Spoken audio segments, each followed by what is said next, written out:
Okay, magacayga waa Axmed Cali.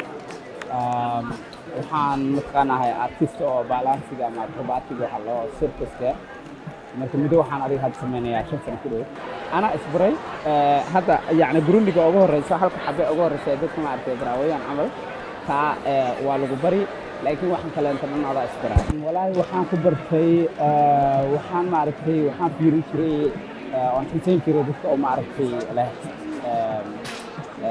circuska iyo waxyaabaha ma aragtay dadka anaga asxaana oo kale inta qofka si waxa ku sameeyo oo kale inta يعني ما أعرف إيش كثير شيء كريم مركا وخاطئ أقول بس يعني أنا جروب نوع عشان قدر مدة أو ما أعرف ترينين أدق أو ما أعرف يعني عادي مرة تقاطع وأدق هاي أو ما أعرف وأنا أهدا أصير تقول واحد رتينا برسمتي ما أعرف أسمو يدق أو يمكن نحاول هو بيجا لكن وقتي أو ما أعرف ويكند أو خلنا تعمل وقتي أنا أو وقت هايو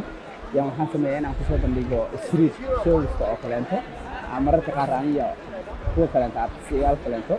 marka adiga waa hoobigayga laakiin haddana markii ma aragtay aan theater ku sameynayo oo kaleento ama group kaleento oo circus aan performance aan la leeyahay wax la soo bandhigayo waxa weeye shaqo laakiin isniinta ilaa iyo jimcaha waxaan ka shaqeeyaa shaqo kaleento oo ma aragtay waxaa jiro ma aragtay arday oo aniga ma aragtay aan leeyahay oo baro oo dhalinyaro yar marka ardaydaas waxa weeye ilaa adiga 10 bay gaarayaan inta waxa sii dheer waxa jiro anaga Soomaaliyeedna ma jiraan laakiin dadkan Jarmalka ama dadyoon kaleento waxa jirto